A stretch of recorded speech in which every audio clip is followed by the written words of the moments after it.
let me introduce you to Leggy Linda.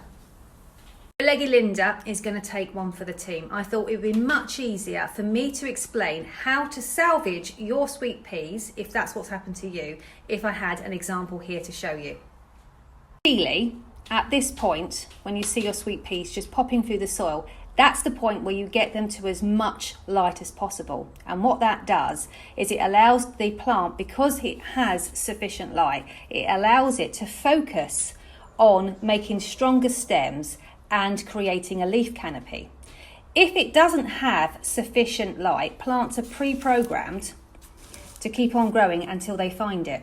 And then that's why you end up with a leggy sweet pea. And this is the same for all seedlings. Plants will keep on growing until they find sufficient light, because for all they know, they might not have yet broken the soil surface.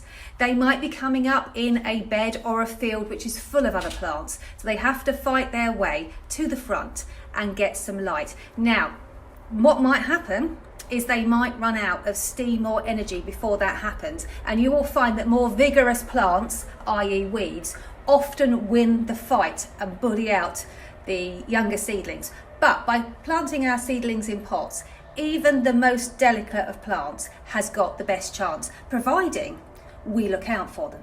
Well, my recommendation is to get the plant into enough light. So leave it alone and get it into enough light, and you'll know if it's in enough light because the growth will stop and the leaves will start to open. It will divert its energy from growing upwards, looking for light, into creating leaves to capture sunlight and turn into energy for the plant.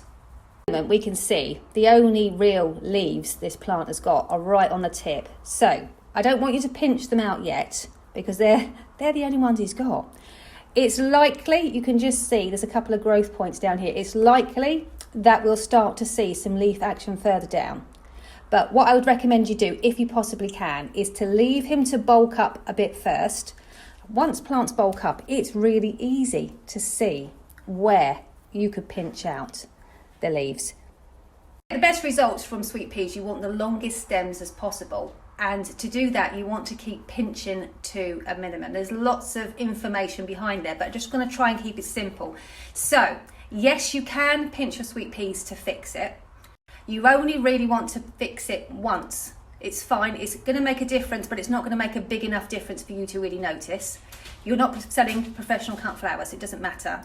But you don't really want to do it more than once. So the first thing to do is to make sure you've got sufficient light, and then we will give Leggy Linda the chop and fix her up, and I will show you how to do that.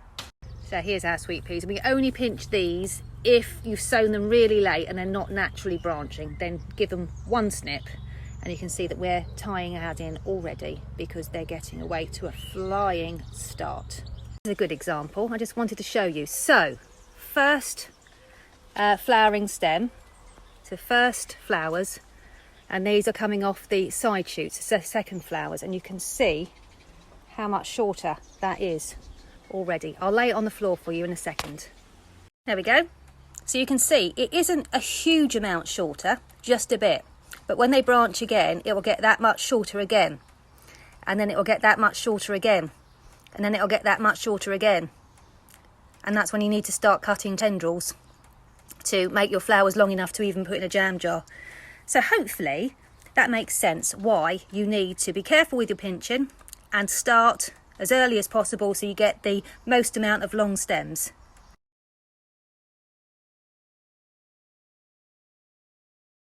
Oh my goodness, just look at the stems on these. That is ridiculous. I might have to get my tape measure out. Look at that. I'm not even at the bottom.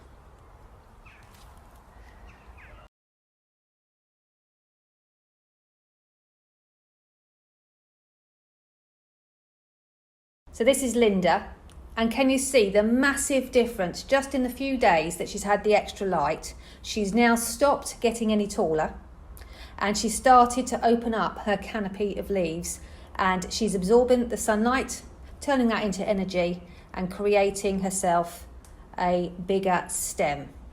Now I know that yours are doing the same. Isn't it fascinating? It's just so interesting to do as an experiment. Now I'm not going to pinch her out yet. I'm going to leave her to bulk up a little bit more before pinching out. If yours are incredibly tall and they're starting to bend, it's probably better to pinch them before they actually bend in half and snap. But if they're managing to hold their own, like Linda is here, then leave her for a bit longer and then we'll pinch together.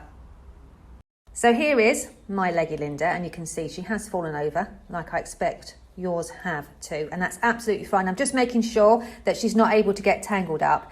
And can you see that side shooting has been initiated? So it is now an absolute breeze to see where to pinch your sweet pea out. Really good example. These sweet peas have got enough light, so what's happened is they've stopped growing upwards and they've started growing outwards with thicker stems.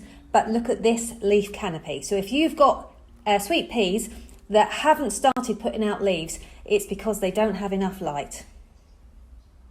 Oh my God, you turn your back for a day. Look at them, look how many flowers we've got. They've literally all of a sudden said, come on girls, sun's out. And we've got flowers all the way to the end, like literally 2 days ago we didn't, and now we do.